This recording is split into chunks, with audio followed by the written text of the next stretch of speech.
Ok. Bonjour tout le monde. Aujourd'hui, on est avec trois réalisateurs qui font partie de la sélection 2020 du Festival Cours derrière. Je vais les laisser se présenter. Est-ce que vous pouvez nous dire où vous êtes aujourd'hui, chers amis? Alors, on peut commencer par Marcelino, tu es en haut de l'écran. Aujourd'hui, là, je suis chez moi avec mes chats, voilà, que vous allez voir à l'écran. Et je me présente aussi professionnellement. Je n'ai pas bien compris, Oui, pardon. ou tu es où en fait? Quand je dis en fait, c'est surtout où vous êtes, c'est pas, c'est surtout dans quel pays tu es, dans quel territoire en fait, parce que vous n'êtes pas Oui, tous au même endroit. C'est tout ça en fait. oui, c'est vrai. Je suis à l'île de la Réunion, Saint-Denis, plus précisément. Voilà. D'accord. Et tu es réalisateur de quel film? Des Mavouz mon corps avec Aloïs Fructus qui est là aussi. D'accord. Salut Aloïs. Donc toi, j'imagine que tu es aussi à La Réunion, mais tu es ailleurs.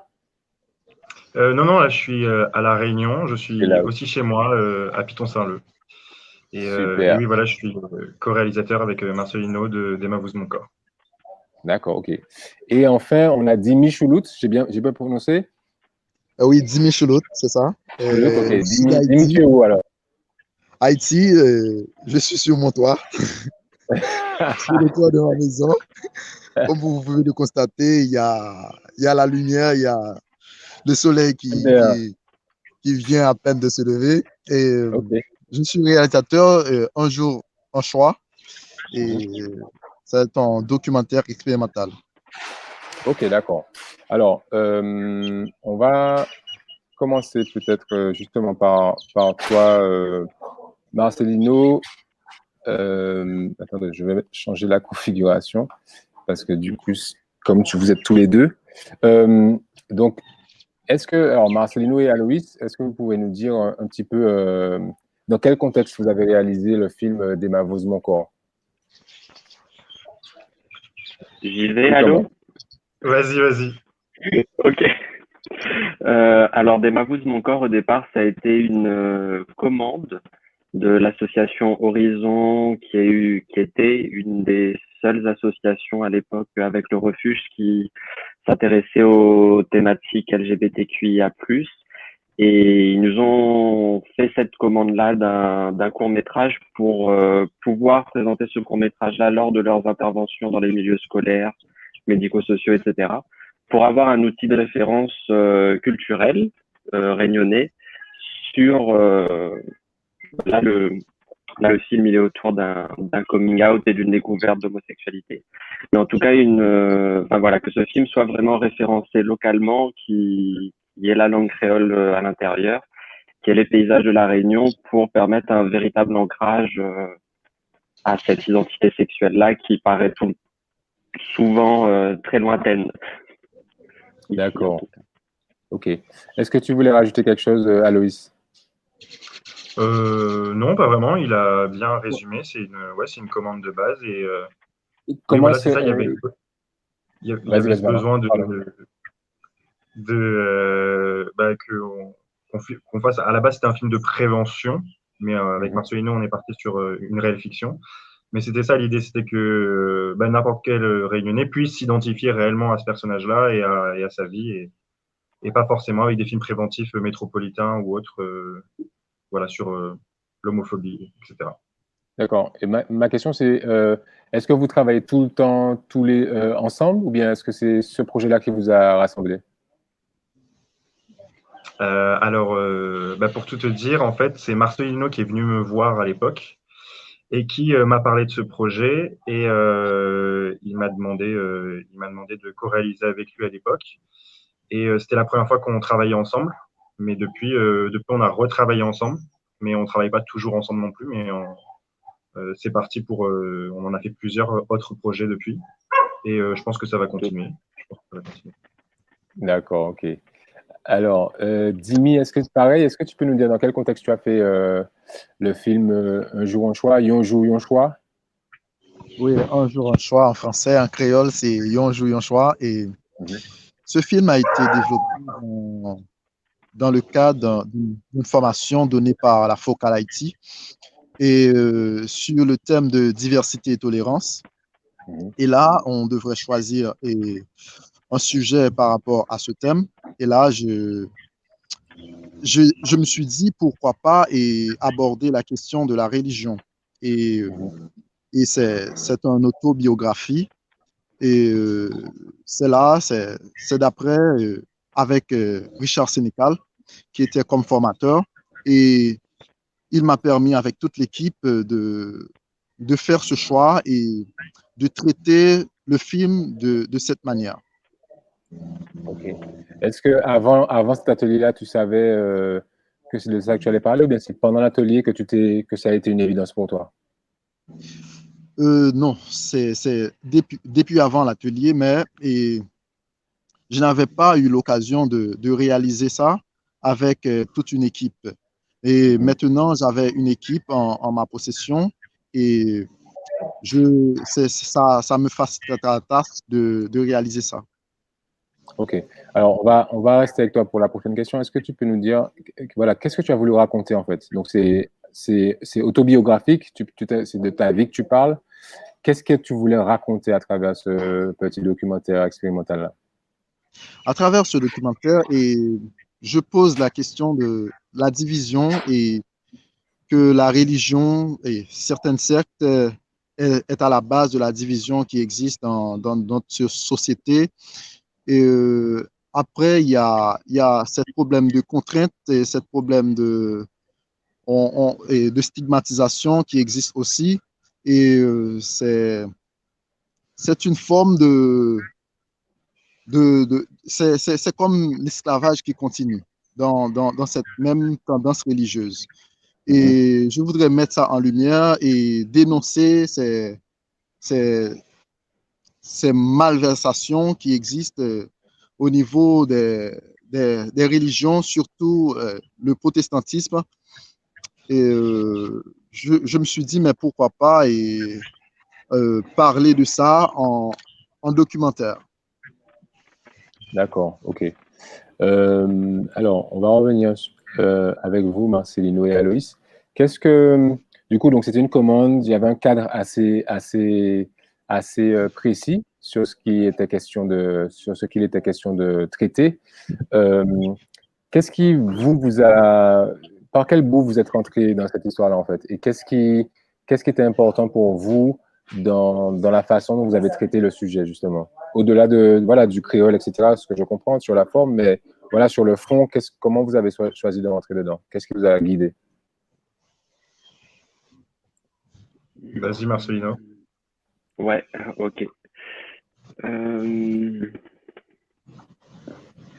Dans l'écriture du scénario, moi, ce qui m'a guidé, c'est l'écriture, enfin, en tout cas, des Mabous Mon Corps, en fait, c'est l'histoire d'un personnage, pour moi, qui découvre à peine le tout début de ses premiers émois, de ses premiers désirs homosexuels.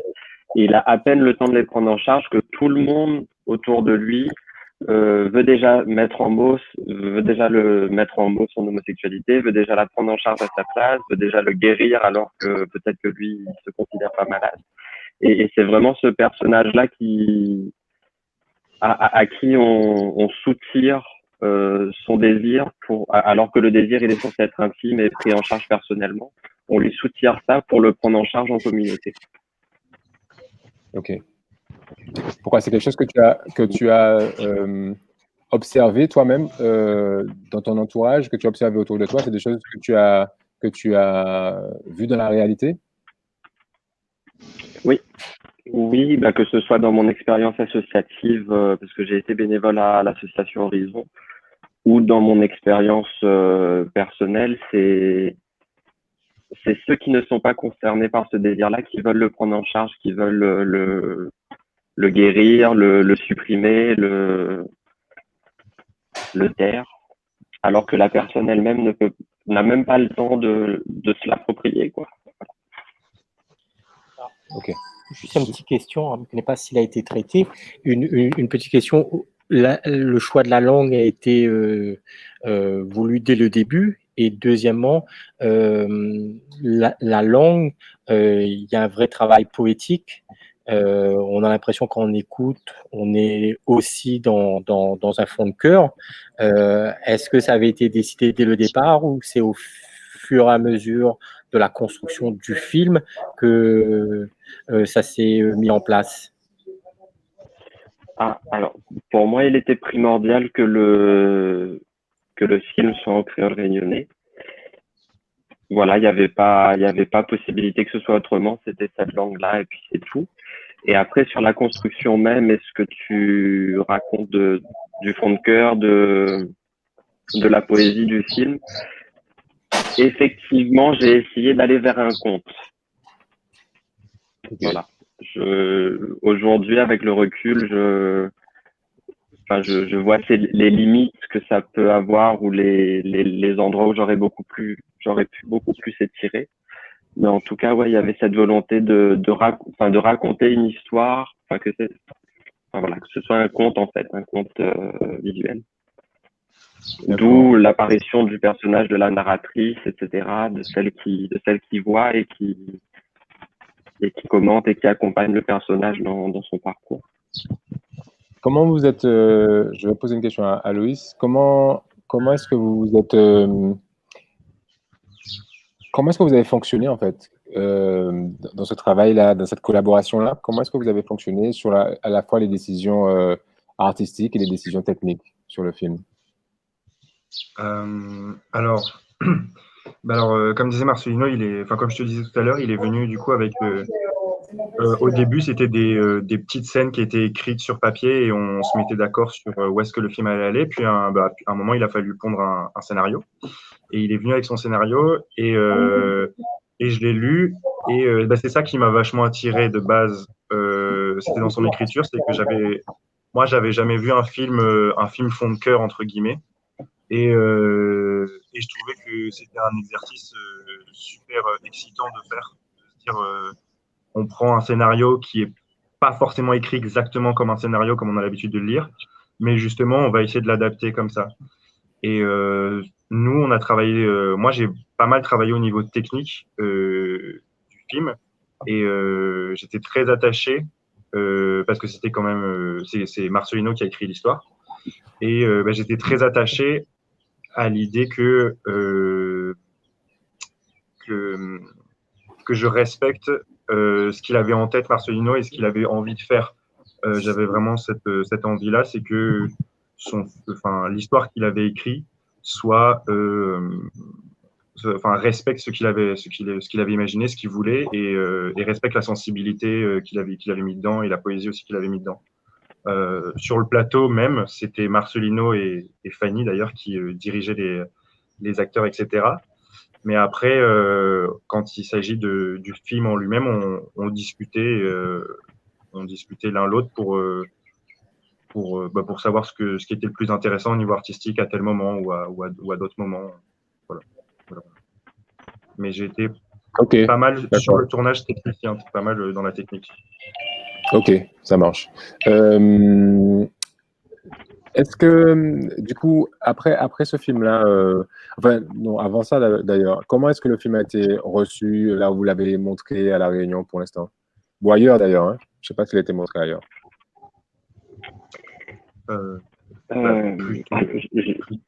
Vas-y.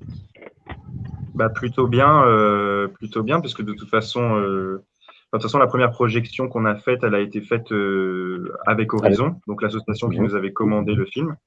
Ouais. Donc, dans tous les cas, les gens qui venaient à la projection savaient, connaissaient très bien le sujet du film. Ouais. Mais donc oui, il a été même très bien reçu. Il a été projeté aux Zinzin aussi, etc., avec un bel accueil, etc. Et puis à d'autres endroits aussi. Mais oui, plutôt positif. D'accord. Okay. Tu voulais rajouter quelque chose, Marcelino? Oui, je voudrais rajouter un petit truc parce que moi, j'ai eu l'occasion de le projeter devant des classes, ce film-là, pour justement entrer dans ce que devait être le film au départ, un outil de prévention. Et de manière générale, ça s'est très bien passé. Et j'ai quand même des anecdotes que je trouve intéressantes à partager. Il y a une classe qui m'a dit, ok, il est PD, alors on s'en fout, on n'a pas besoin de faire ce moment de prévention. Nous, on est cool, on est d'accord avec ça, etc. Donc ça, c'était une classe. Et dans plusieurs autres classes, il y a eu beaucoup de rires. Des rires de gêne et de pudeur, notamment au niveau de la langue qui est parfois crue, notamment dans les échanges entre la mère et le fils. Et en déconstruisant pourquoi ces jeunes-là ils riaient pendant ces moments-là, en fait, ce qui était intéressant de noter, c'est que c'était des langues qui étaient, enfin, c'était comment dire, des expressions, des manières de se parler qui étaient utilisées vraiment entre parents et enfants dans certains milieux familiales, et de voir ça à l'écran, pour eux, c'était très, très violent, et du coup, le rire était la seule manière de se protéger. Parce qu'on mettait un bout d'eux à l'écran et que tout le monde pouvait le voir. Et que ce soit pas forcément sur des personnes qui étaient homosexuelles ou non, mais c'était vraiment des modalités d'interaction de parents à enfants. Ok, d'accord. Merci beaucoup. Jimmy, est-ce que pour l'instant, ton film a été projeté, enfin, j'imagine qu'à l'issue de l'atelier, vous avez regardé le film entre vous dans l'atelier, mais est-ce que vous l'avez projeté ailleurs aussi? Non, ça n'a pas encore été projeté ailleurs. D'accord, ok, d'accord. Ok, donc je pense que ça, alors le sujet, il me semble, a été aussi abordé par Jessica Généus dans son film un petit peu, bien sûr, différemment, hein, tu vois, sur la religion, elle questionne la religion. Est-ce qu'il y a beaucoup de films en Haïti qui questionnent frontalement la religion, notamment la religion chrétienne protestante? Est-ce que beaucoup de cinéastes s'emparent de ce sujet-là ou pas beaucoup? Pas beaucoup. D'accord, ok. Et en général, est-ce que tu sais est-ce que les exemples que tu as déjà vus, comment ces films-là sont reçus? Et très bien, et parfois parce qu'il y a beaucoup de films qui questionnent la religion, mais d'une manière très subtile. Ok. C'est pas vraiment. Ok, c'est pas frontalement. Oui. D'accord. Alors, ma dernière question, c'est quoi sur quoi tu travailles, ou est-ce que tu as déjà des projets en route? Est-ce que tu as des projets produits ou autoproduits, peu importe?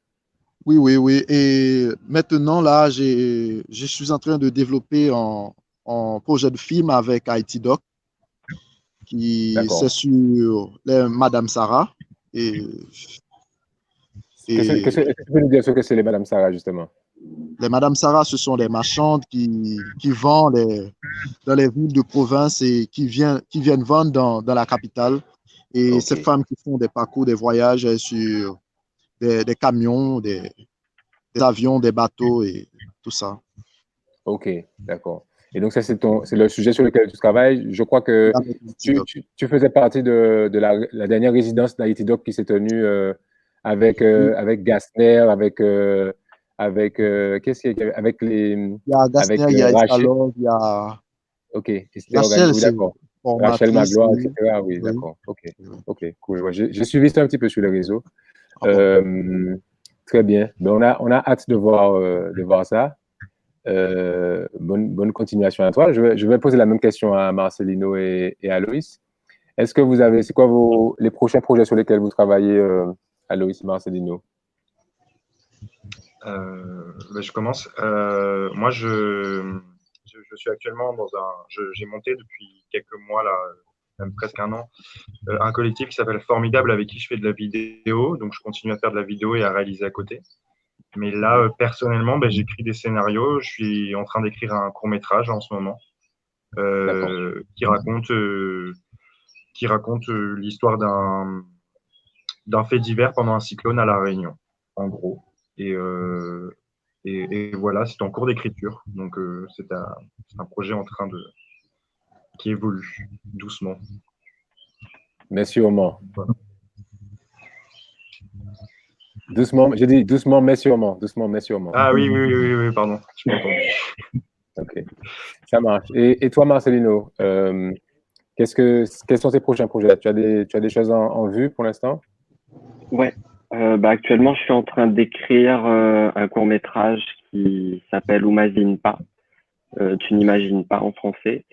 J'ai été accompagné par Cinécourt notamment et la résidence Talent la Cour l'année dernière. Du coup, j'ai pu pitcher à Paris au pitch Talent au Comedy Club.